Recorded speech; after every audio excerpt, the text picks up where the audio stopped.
Hi, this week I'm here with Yuri. He's an agent of Black Swan Home Group that has a big background on the corporate side.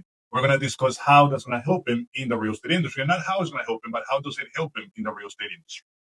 Hey, good morning, Carlos. Thank you for having me. Appreciate the opportunity to speak to everybody today a little bit about my background.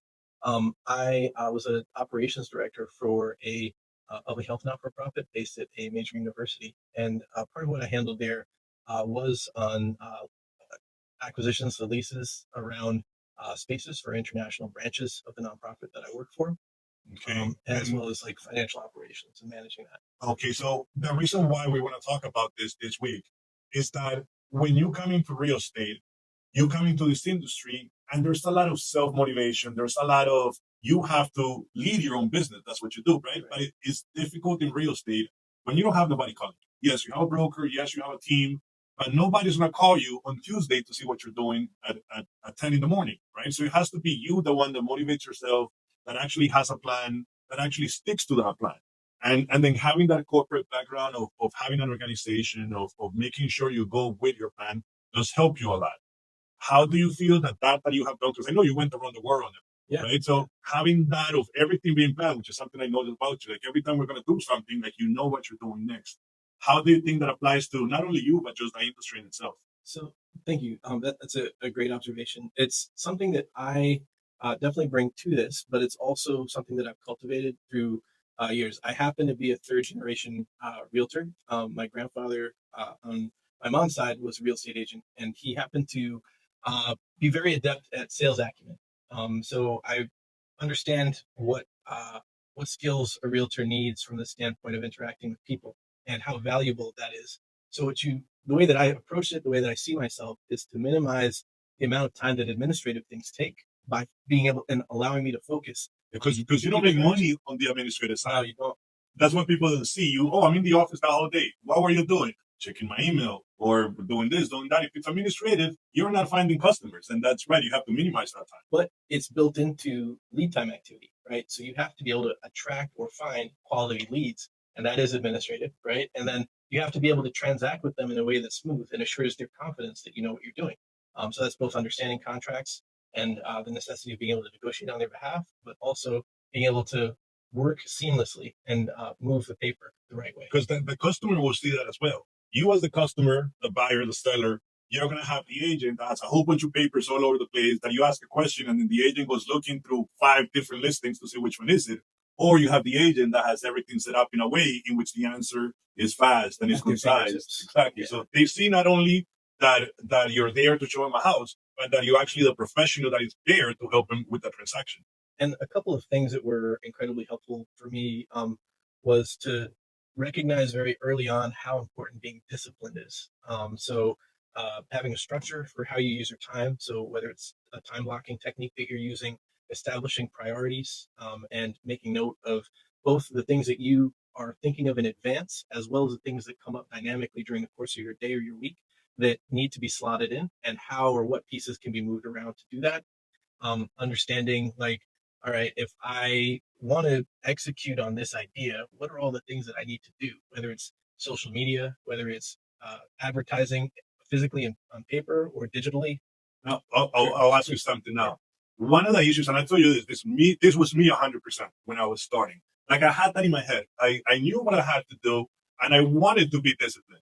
But then I had a whole plan and my problem was not making the plan. My problem was sticking to it. So in your life, in your experience, what is it that does help you actually not creating the plan, but sticking to the plan and following the plan, which I think is the most difficult part of it. So I do there are a couple of things that are important. Number one, I do actually see an incredible amount of value in mentorship and coaching. When you're a new agent, you start out as a licensee, you have to make a critical decision about what's the right environment for me. And a big part of that, I was very fortunate, was to have conversations that both sober you up about the realities and hardships of being a real estate agent, but also how am I going to bridge the weaknesses or the deficiencies that I have right now professionally that are going to help me be prepared for the future, whether that's 3 months, 6 months, a year from now. If I have to consider leaving where I'm at, either the location or the brokerage, the business that I'm with, what am I going to be able to take with me? What am I going to know?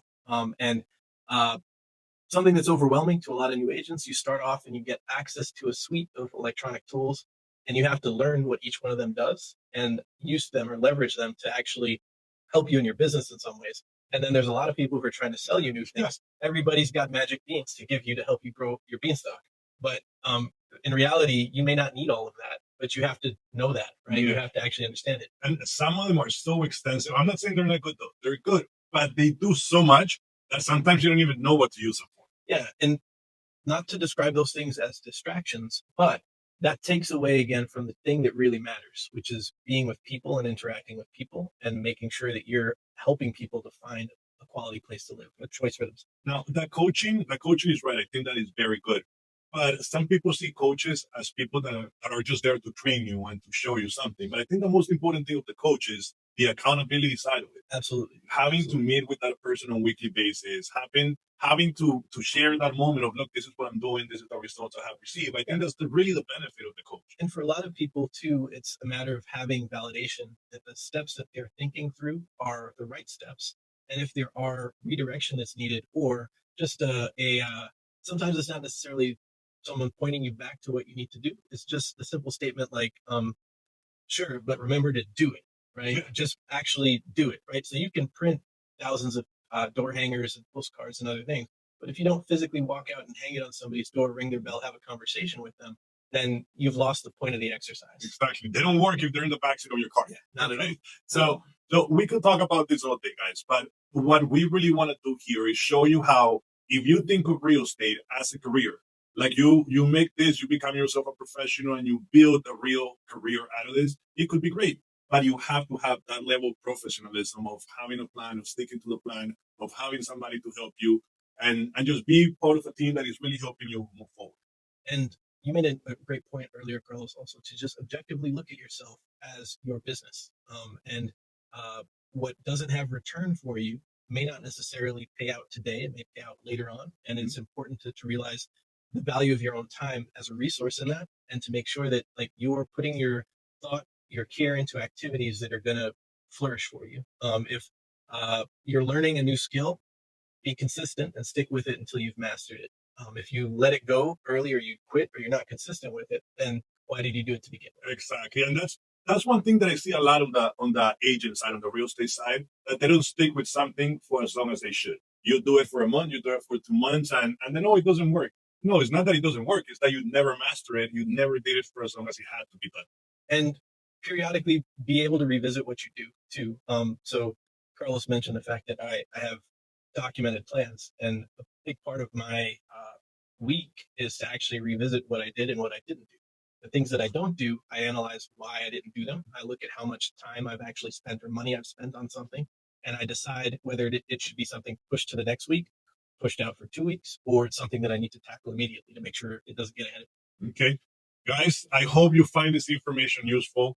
If you need anything, advice, we're happy to help you. Just gotta reach out to us. But think of this again as a career. Have a plan, stick to the plan, and don't think about perfection. Really think about action. You'll get better as you go in all these skills. Right? Okay, so nice having you. We'll see you next Friday.